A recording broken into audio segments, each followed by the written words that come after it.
The Right Habit Booster is open. That's my 7-day flagship program to help you build a joyful and consistent writing rhythm, even if life feels chaotic. Writers inside the booster have finished book chapters, reignited really long lost projects. One of them wrote 2,000 words and submitted an article. Another wrote 4,000 words in a single week after feeling blocked for ages. Come and join us at www.righthabitbooster.com and save your seat. Welcome everybody to the Right Habit podcast. Today I'm talking to the novelist Johanna Kirwan, and she has just published her debut novel, 7 Lives, a story about 7 women who have worked across development aid sectors, across the world, across decades, and it's absolutely fascinating. I've been on this book journey as a coach and as a publisher, and I'm so happy to have you here, Johanna. Welcome. Thank you very much. I'm very happy to be here. So I'll say a little bit about you, Johanna. You are actually an expert in international development. You've spent your life, your career over 3 decades, spanning the UN, NGOs, the private sector, and your work has taken you everywhere: Asia, Middle East, Africa, and given you a deep insight and sometimes a painful insight into how international development, global aid, has worked over time, how it works for women, what holds people back, and also what are the fantastic surprises that can come out of such a career. If someone should write a book like this about women in international development, you are probably one of the few that really have that deep insight. Thank you very much, Nicole. To be frank, I wanted to write a book that wasn't just about international development, but was really about some of the personal challenges that you encounter when you are working in another country. And when I started, I was very young. I went overseas when I was 22 and very naive. I wanted to write stories about the countries that I have lived in a way that captured some of the experiences that I had in each country at a different time in my life. And so by writing this as fiction, it was a great opportunity for me to recall the experience in each of these countries at a very different phase of my own life, but also by writing it through the lens of a fictional character, I was able to detach. And so I was able to really reflect on not only the issues that the particular person might be going through within the country itself, but also on the country and, of course, the development issues, but very much looking at it through a personal lens. Yeah. And of course, you could write textbooks and nonfiction books and reports about all of that. And all of that is valuable. And you have done many of those things. But at the same time, all of those don't really tell you about what it means as a young woman to go into a country that you've probably never seen before and where you're just thrown into that culture. And then 3 years later, boom, the next country. What that means to your identity, to your way of working, how you see yourself, how you relate to others, how you make friendships, how you fall in love, all of that is so rich. And that is something that is very hard to bring across in some sort of technical book. Did you ever think about writing it as memoir? So really saying, I did this and Joanna, because I know that you wrote from the viewpoint of 7 different women in 7 different countries in 7 different time frames. How did you make the decision of not saying this is a memoir? Well, when I first started, I wrote very much from my perspective. It was almost as a memoir. Then when I closed the chapter, I didn't revisit the idea of writing the book because I was busy working and I really didn't have the time and I wasn't quite sure what direction I wanted to take with the book. I then thought the book would be far more interesting to be written in the sense of fiction. There are very few books on international development that are written as fiction. There are many that are written as textbooks or even memoirs of working overseas, which are fascinating. I read a lot of them. But a book that deals with women working overseas, what they have to give up or what they may have to compromise, or what they may have to decide as a priority. I thought would be very interesting to tackle that and go beyond my own experience, my own recollection of my work, and to reflect it from that perspective and not make the book about me, but really make it about, number one, the women in different stages of their career, different ages, and what impacts them at those ages working in a culture which is not their own.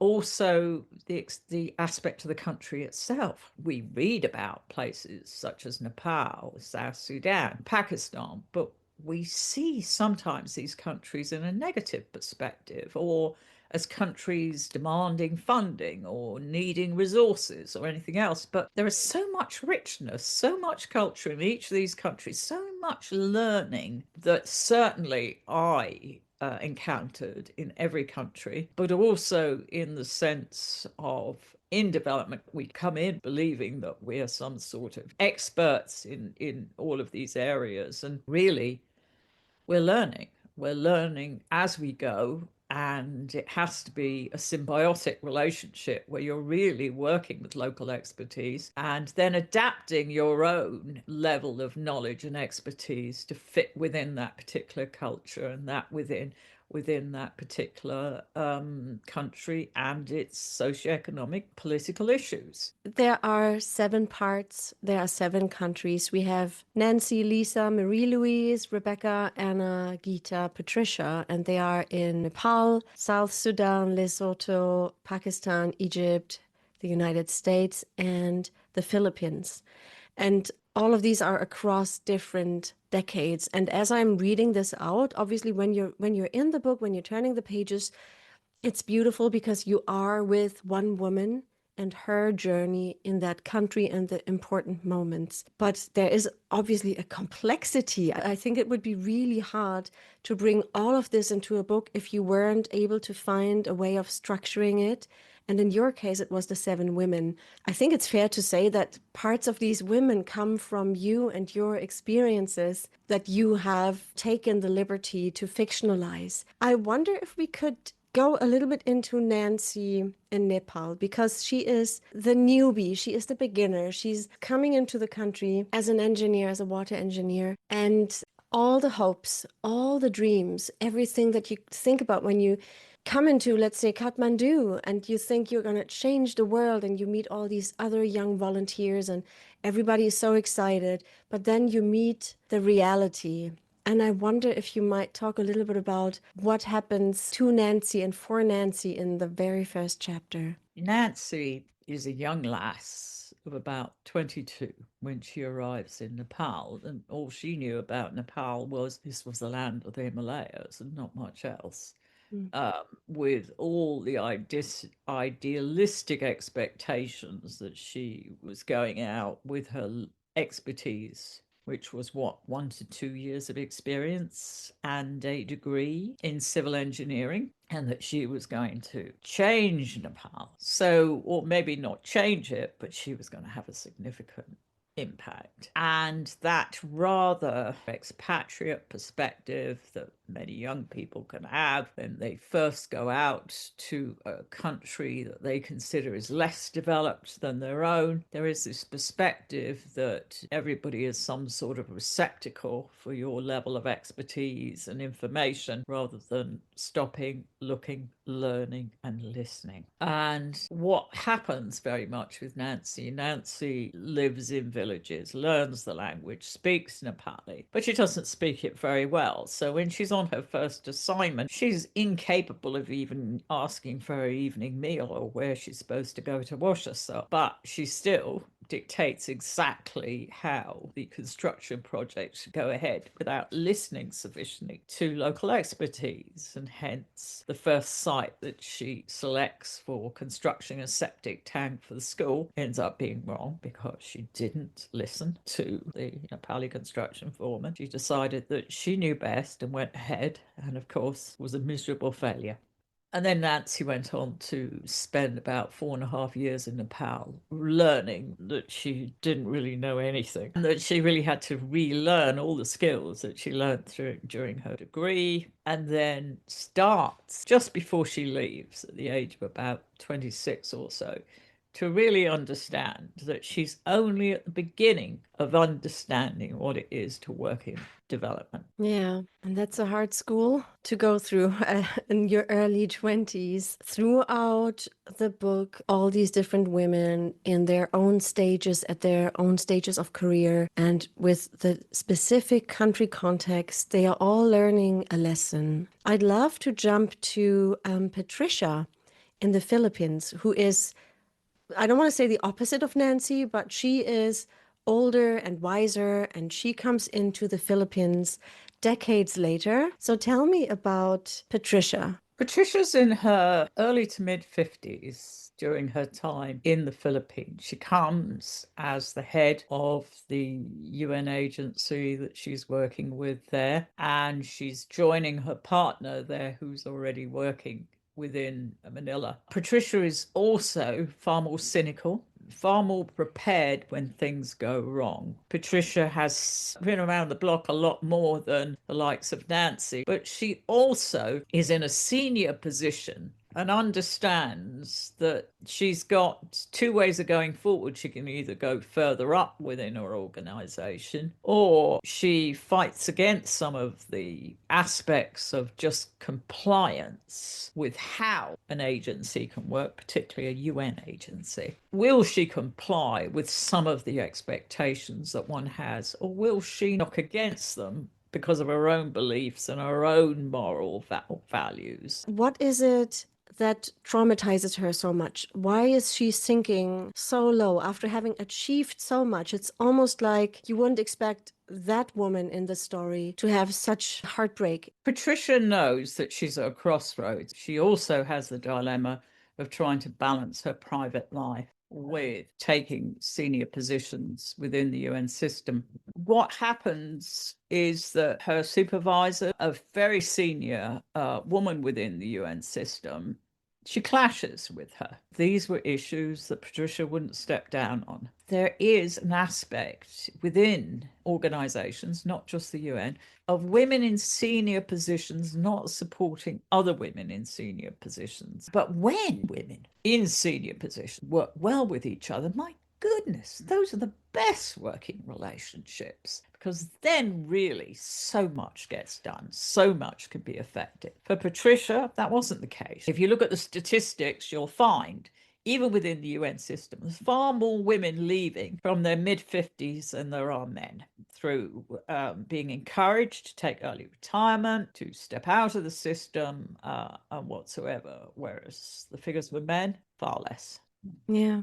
And women make a lot of other sacrifices throughout the careers, at least in the way it comes through in the book. Will you talk a little bit about how possible is it for women to find love and to start a family if they wish? When you're working in a country for, 3, 4, 5 years, you're condensing your life that you would in your own country. Relationships, work experiences, friendships, you're experiencing all of that in a shorter time frame. How often do we create a home if we're living in the UK or the US? Maybe every 10 years. We might be setting up, buying a new house, setting it up, and moving, but you're doing that every 3 to 5 years in development. If you're meeting your partner in a country where you're working, then you have the added stress of, do you stay in the country? Do you leave the country? Do you ask them to leave with you? And then, of course, gets the aspect of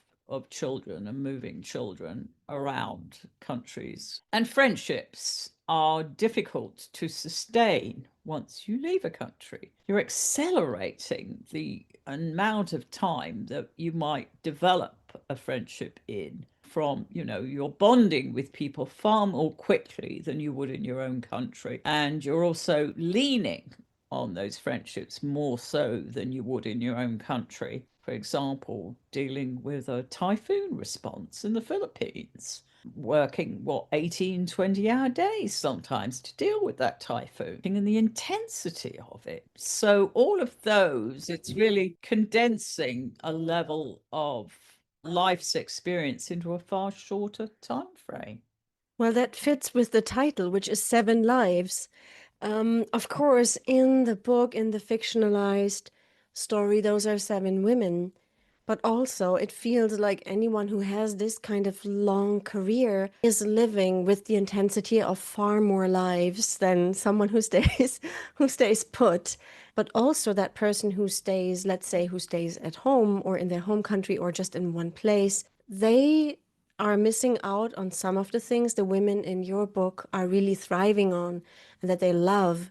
What I thought really remarkable about the book was that the love for the country really comes through. So it's not just a book that happens to be in this setting and in that setting and this time and that time to mix it up, but every single country, it's almost like the countries are characters as well. Did that play a role for you to keep going in this difficult career? Let's take the example of Lisa in South Sudan. There's no tarred roads. Everything is just dirt roads, very little buildings that are over 3 stories, and of course had its problems in terms of course, the war at the time. But so fascinating, such a fascinating time to be in southern Sudan in late 1985. Lisa was struck by the dedication and the motivation of people within South Sudan to want to help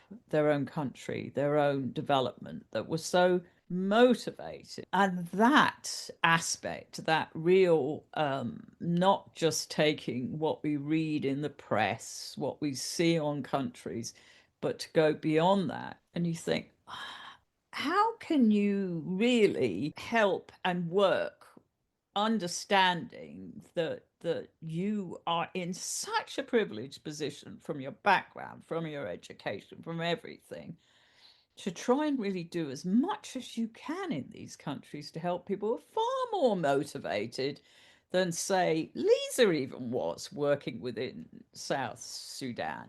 I'd like to talk a little bit about the writing process because first you live this really rich, complex life, and then it's time to finally get some space. But that doesn't really seem to be your journey, Johanna. You said, okay, I'm going to write a book now. And I know that you have more books in the pipeline. What made you decide you want to turn all of these stories and memories and things you've seen and things you've lived and pain you've gone through?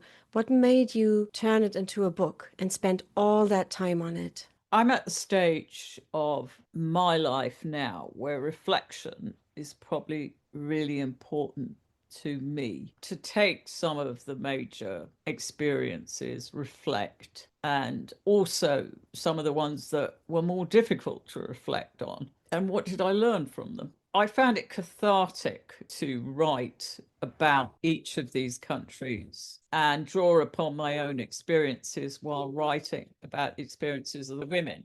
It wasn't even something that I made a decision on. It was something that just kind of naturally happened. As I said, in 2016, when I started with the chapter of Nepal, it was in my mind to do this. But it wasn't until I talked to a friend of mine and said, I think I should do this. I think I should start to do this. Who's then suggested I contact you, Nicole, to help to coach out of me the stories that I knew were there. And then working with you, the book took a mind of its own. It was then easy. First, we focus on the woman. We focus on her stories, what she goes through, and we take what sort of problems would impact upon those women, but also then the focus on the country, the geopolitical situation of each of those countries, and of course, taking just one development issue that we could look at in a bit more depth. So to me,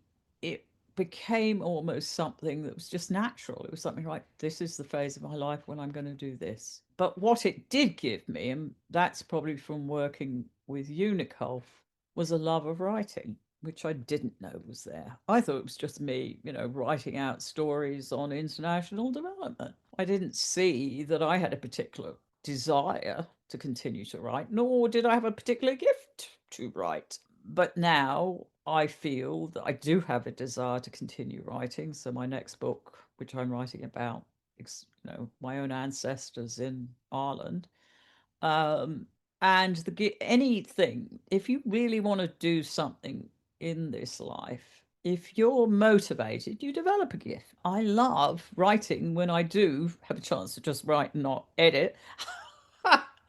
I love it. So this is something, if you love something, you want to continue doing it and developing it and getting better at it. And I think every writer, especially those who have had a life experience, no matter how long, sometimes they can be just super deep and not span decades, and wants to turn that either into a memoir or a book of fiction or autofiction, a novel. I think this is what drives you when there is a story that wants to come through. As you said, it almost takes on a life of its own, and you suddenly discover that you love bringing it out, you love bringing it through, and then you keep going. I wanted to ask you, Johanna, about the process of working with a small publishing house, Fire and Feather Publishing, because we did discuss when in my role as your writing coach, should you query with agents and wait until you find someone and then see if you can get published in one of the traditional publishing houses? Or should you take more control, be more involved,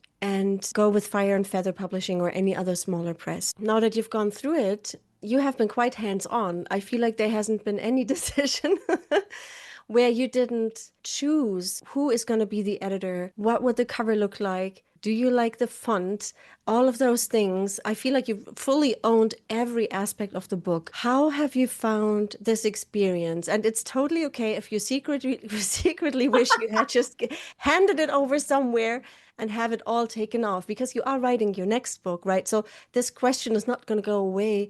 How you see yourself as an author in the longer run and how you want to publish your book. Maybe that will be interesting to some of the people and authors and Right. want to be authors listening. Well, number one, it would be natural for somebody with my background not to want to go to a large publishing house, want to do something where they can work with a smaller publishing company such as Fire and Feather, where you can actually have a lot more say in how your book is designed and how it goes out there, rather than handing it over and then looking, oh, I wouldn't have really chose that cover. I worked very closely with you and with the company to make sure that it was something I wanted, right down to even how the parts are laid out, with just a quick reminder for anyone where the country is.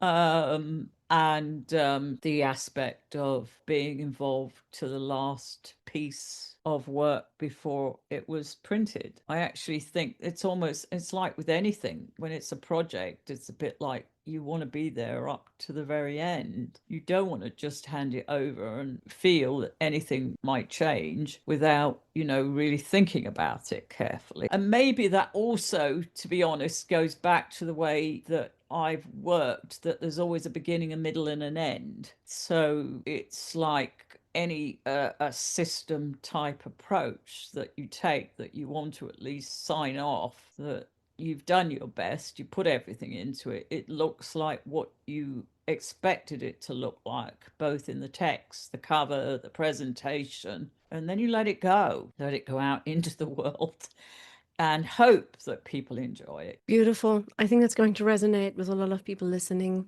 who are writers, who are storytellers, who are, giving something to the world beyond living their own life, which is already quite an achievement, to be honest. But also just making a difference in publishing a book, for example. Johanna, I want to thank you for this conversation. I know it's a very personal one because you are within all those 7 women, and also all those 7 women are within you, and probably many more. We just, couldn't make a a 5,000-page book. It's been really insightful to understand why you wrote it, how you wrote it, and to get your take on international development. So everybody should go out and find the book. It's called 7 Lives. by Johanna Kirwan. It's out with Fire and Feather Publishing, and Amazon is the easiest way to find it in your country, 7 Lives. And if you do find it and you enjoy it, of course, go and leave a review. We want to hear from you how those stories resonated. And Johanna, good luck with the next book. I know it's already started, so we will at some point be at this podcast again to talk about the next iteration of those beautiful stories that you're bringing to life. Thank you so much for talking and for coming on the show today. Thank you so much, Nicole, and thank you for all of your support, because I Oh, don't think I would have finished 7 Lives without you. you're so welcome.